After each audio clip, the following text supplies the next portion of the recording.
Hi, Tami. Good morning. Thank you Good so morning. much for joining us today.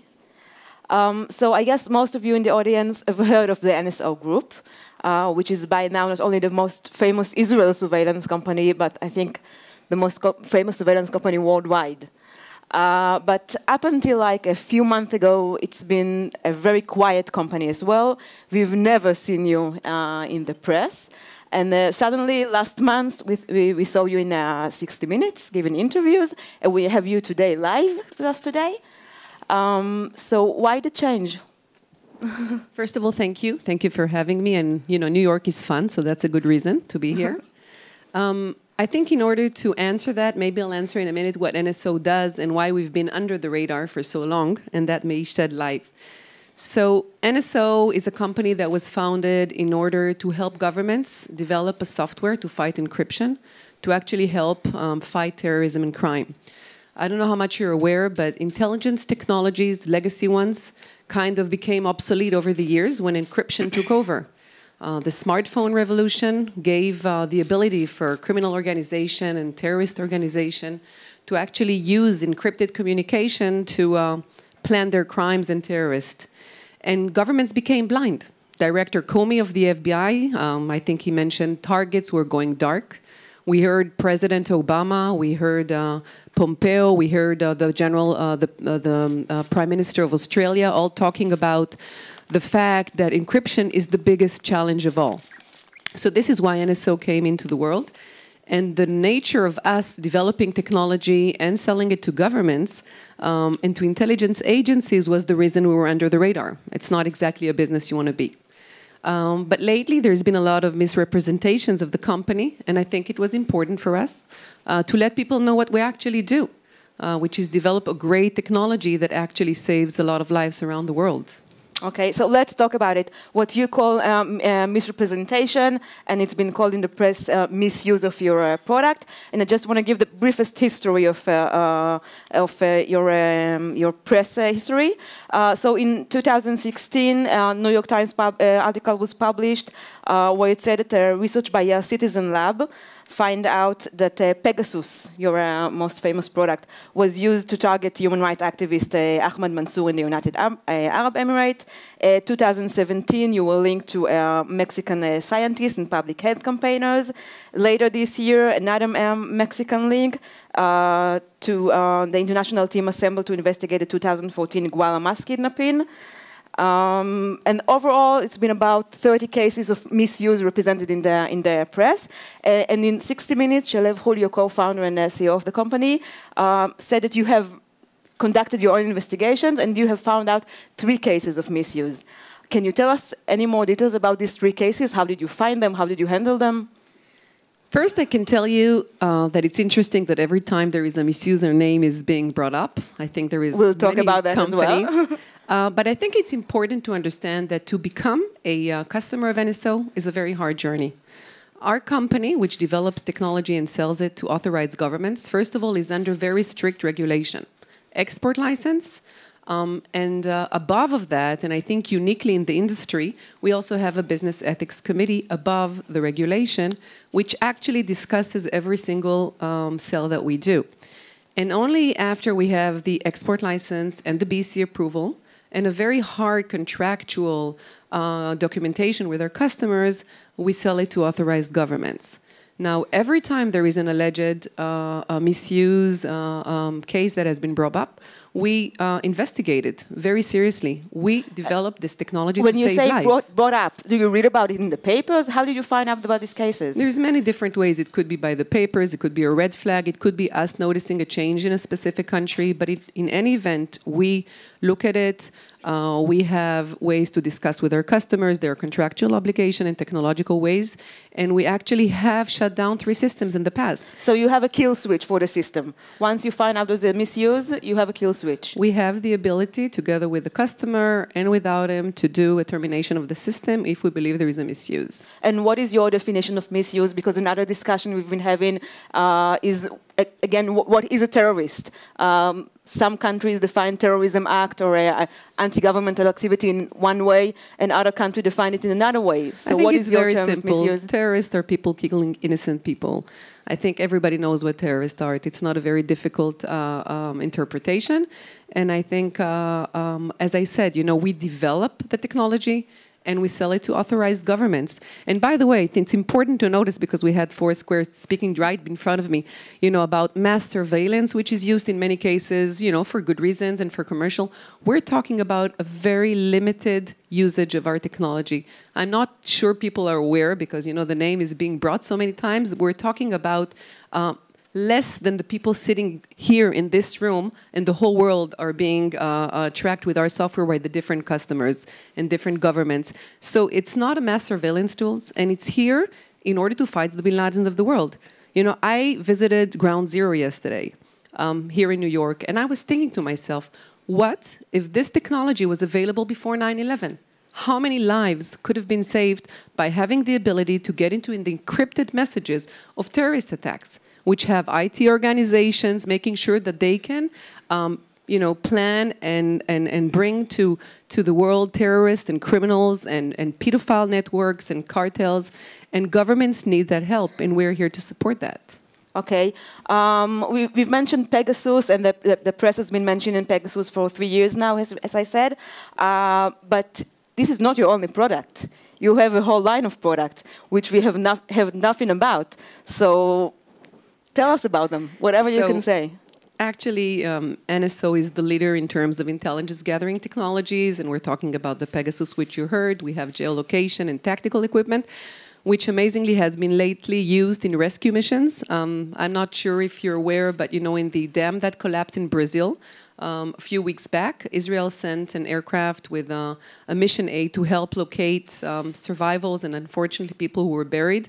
And NSO sent a team as part of this rescue mission with our equipment, our tactical equipment, which was able to actually find signals of cellular phones. Unfortunately, they were not survivals, but we took part of that. We also took part in the earthquake in Mexico a couple of years back. And if you're familiar with the big parking lot that collapsed in Israel in Mazel Street. So we have a lot of technologies, and we are really religious and happy about it being used by the right governments and the amounts of lives that were saved. I think people don't appreciate how many people don't even know that they owe their lives to the Pegasus software that help government prevent a lot of very terrible events. But that's not the issue. I mean, nobody said that your technology doesn't save lives. We know that the technology, or we believe you that your technology saves life. I think the issue here is the cases of misuse and where is the line. And in your opinion, I'm not asking you to state your company policy, but in your opinion, is it all right to track and monitor journalists and activists in order to get to the final target? Well, I think it's important to understand we're not an intelligence agency. Okay, we're a technological company, and we leave the hard decisions to the intelligence agencies. And this is a highly regulated space. We spoke about regulation earlier in Foursquare, where there is no regulation for private companies using a lot of private data. I think here we have heavy regulation, both export license and our, as I said, ethics committee. And in general, I think intelligence is a tricky business. And I think the decision that has to be taken by those agencies is never an easy one. I mean, going back to the Bin Laden case, U.S. spent, millions of dollars and so many years trying to track Bin Laden. And what if they knew that the only way to get to him was through intercepting a 16-year-old son? Would you authorize that? I'm glad I don't have to take that decision. But these are the type of decisions that are being taken by intelligence agencies. And I think we should be aware of that. Okay, and going back to your ethics committee and the cases of misuse, when did you decide to create an ethics committee? Was it after you find several cases of misuse of your product? Actually, it was done in 2016, right after the company was acquired by private equity. And we believed that the technology was so powerful in the terms of its usage, and that the regulation in the world did not come up to speed yet in putting all the right measures. So we knew that regulation was there in terms of export license, but we thought it would be really important to discuss not only at country level, but also on the agency level and understand the different usage. And by the way, the ethics committee is not just at the entry point. We revisit the usage every year before renewing maintenance, and if there is any change in the country at all, we also look at it. So it was brought up, and it's very important for our employees. I mean, our employees, which are all coming from the Israeli military, you know, we're all the high-tech of Israel. We're very lucky to have this as part of the employees. They care about what they do. They want to come to work and understand that they're doing something good for the world. Yeah, NSO has 600 employees right now, and is valued just short of that, just shy of $1 billion. So it's a profitable industry. And I want to mention another case. 2 weeks ago, you've become so famous by now that Jeff Bezos' security advisor, Gavin de Becker, wrote a piece in the Daily Beast in which he accused you or your product of being part of a surveillance of Jeff Bezos against, I think, by Saudi Arabia. You denied it. And I read in Motherboard something, they quoted your spokesman and saying that, first of all, it wasn't being used, but another quote said that Pegasus cannot be used on US phone numbers. Is that true? And if so, why the exemption? Well, first of all, I think that, you know, as I said, we have a lot of regulation about our customers, and I cannot share, of course, information about that. Yes, but sure, we do have a ban on U.S. and Israeli numbers, and I think that was part of the decision as an Israeli company and with U.S. owners to protect the different countries. Okay, so even if you sell the company to someone outside, it cannot be used to surveil Israeli citizens, or if he has an Israeli phone number? As I mentioned, I will not go into operational sides of the technology. I think you would probably appreciate that intelligence agencies need to have the upper hand. And if we share together with you and Kלכליסט and online everything about intelligence, I'm sure there's going to be some really avid readers reading and taking notes. So I hope you're with me in securing our lives, so I will not share too much information on that.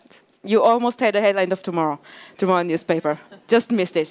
So another question. You said you take great pride of your ethics committee.